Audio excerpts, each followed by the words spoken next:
everyone and welcome back to the channel.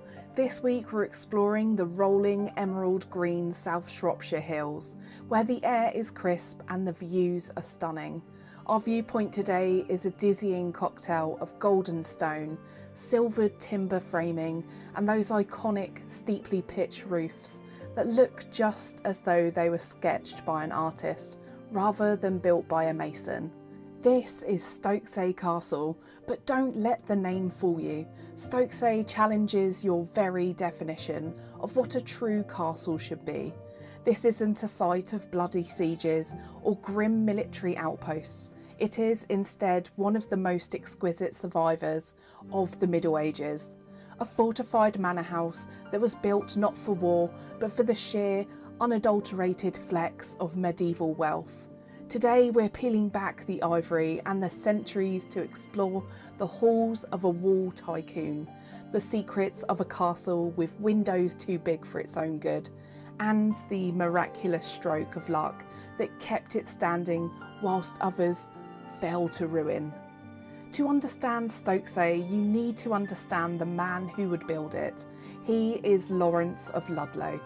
In the late 13th century, Lawrence wasn't a knight or a lord by birth. He was a merchant, specifically the most successful wool merchant in all of England. At a time when wool was the backbone of the English economy, Lawrence was the king of the trade. He was so wealthy that even he lent money to King Edward I. In 1281, he purchased the manor of Stokesay and began transforming it into a home that reflected his immense status. By 1291, Lawrence obtained a licence to crenellate, a royal permit to add battlements.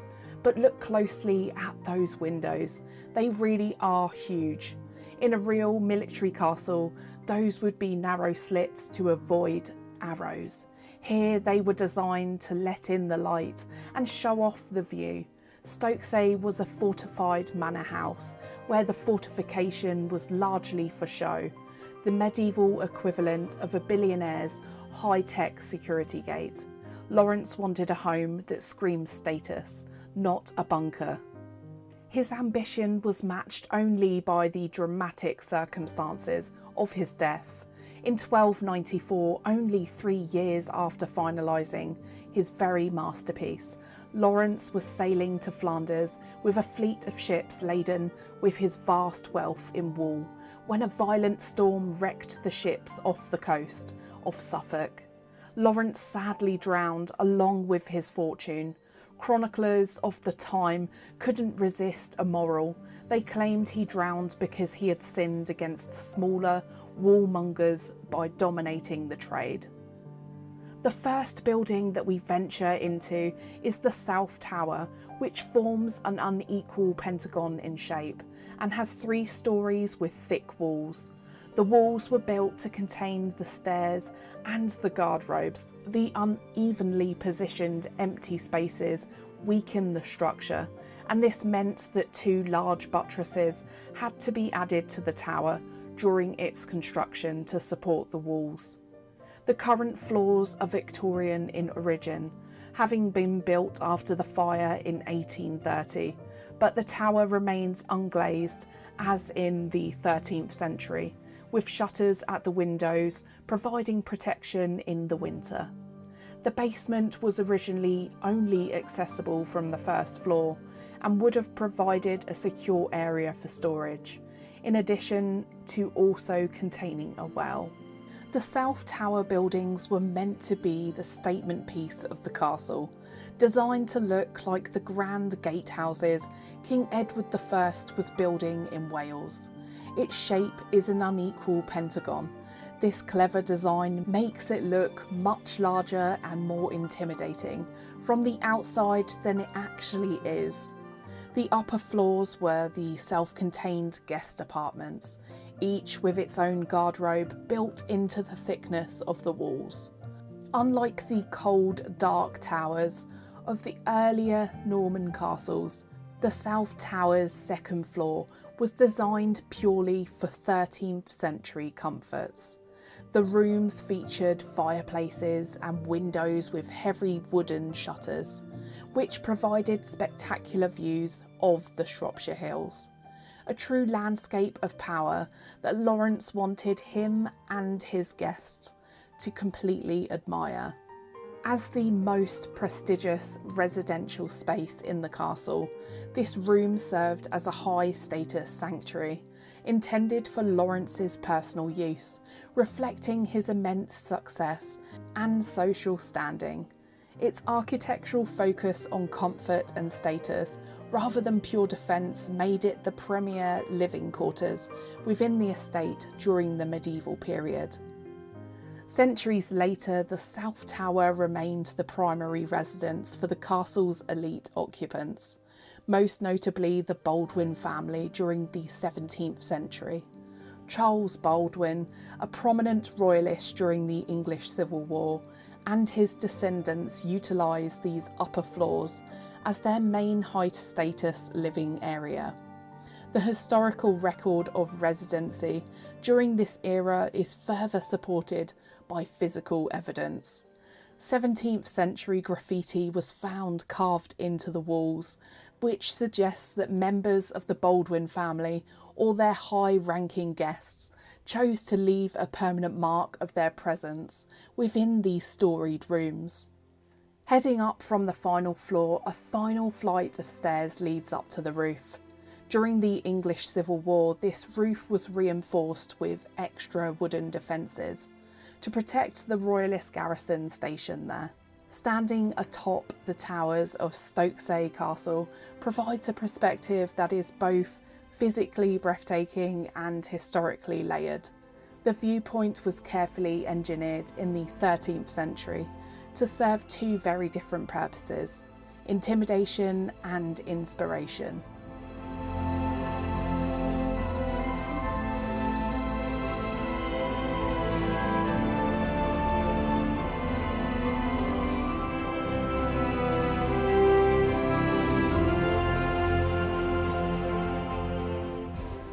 Next, we walk inside the Great Hall.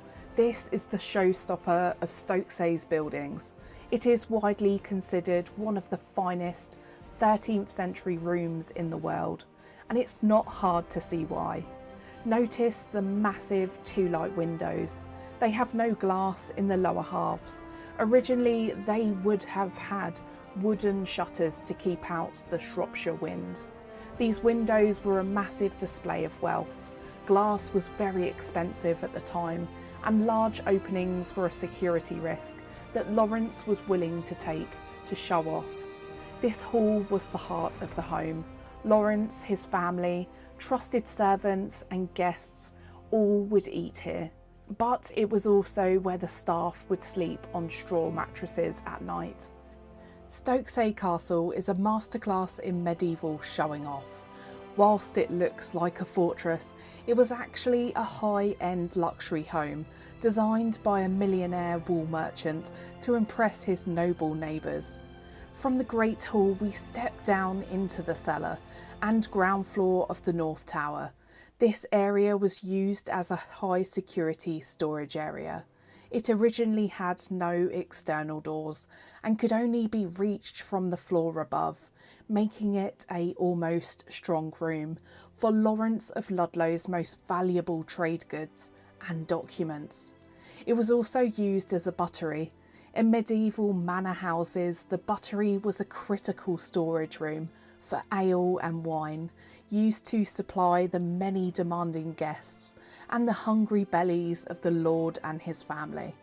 The basement is of high interest because its timbers date back to the 1260s, predating the rest of the current castle. This confirms that the room survived the demolition or remodelling of the earlier manor house that once stood on this site before Lawrence of Ludlow began his grand building project. At the northern end of the hall, there is a staircase where the treads are made from whole tree trunks, sawn in half. It is steep, quite rugged, but wonderfully authentic. You climb the stairs to lead you into the North Tower and the oldest part of the site, likely incorporating an earlier 12th century stone tower. Inside you'll find original medieval floor tiles, and faint traces of wall paintings that would have once vibrated with colour. The top floor was likely a private chamber for Lawrence and his family.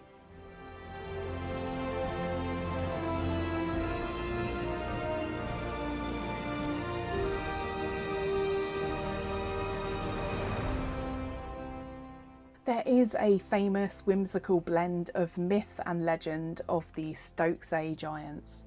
This folklore tale speaks to a much older, primordial time when the landscape was ruled not by lords, but by titans. The story centres on two giant brothers who resided on the high ground overlooking the valley. One made his home at View Edge, whilst the other occupied the hill fort at Norton Camp. Despite their formidable size, the brothers lived in relative harmony, united by a shared obsession, a massive oak chest filled with gold and jewels. To keep their fortune safe from mortal hands, they stored the chest deep within the subterranean vaults of Stokesay Castle. The brothers shared a single massive iron key to the chest. Rather than walking the distance between their peaks, they utilised their immense strength to hurl the key back and forth across the valley, whenever one needed to access their hoard. For years, the key soared through the air like a heavy bird, caught reliably by whichever brother awaited it. The legend took a tragic turn during one such exchange. Whether due to a sudden gust of wind, a moment of clumsiness, or a lapse in focus, the key fell short of its mark. It tumbled through the air and vanished into the murky depths of the castle moat. Despite their size and power, the giants were unable to retrieve the key from the deep mud and water. Defeated by their own carelessness, the giants eventually faded into the earth, but the legend claims the treasure remains exactly where they left it. It is said that the chest is still hidden in the castle's dark foundations, now protected by a supernatural raven. This avian guardian perched above the chest is destined to stay until the original key is recovered from the moat, a task that has eluded treasure hunters for centuries. Today, the story serves as a reminder that even the mightiest figures are subject to the whims of fate and the simple laws of gravity.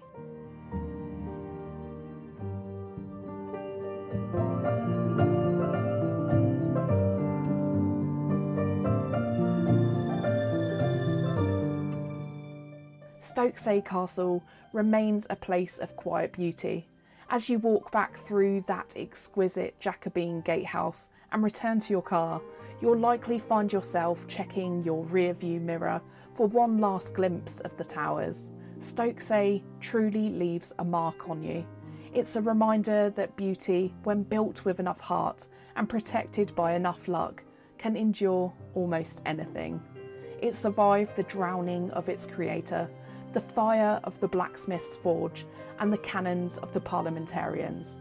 Now it simply waits for you to come and discover its secrets for yourself. So that's it for today's video, and we hope that you've enjoyed our explore and it's given you some inspiration to want to visit. If you have, please be sure to hit that like button, click on the notification bell, and why not hit that subscribe button to help us hit our next milestone. We want to say a massive thank you to our Patreons and channel members. If you're not involved, why not have a look in our description box or click the join button down below. So we'll see you on the next one.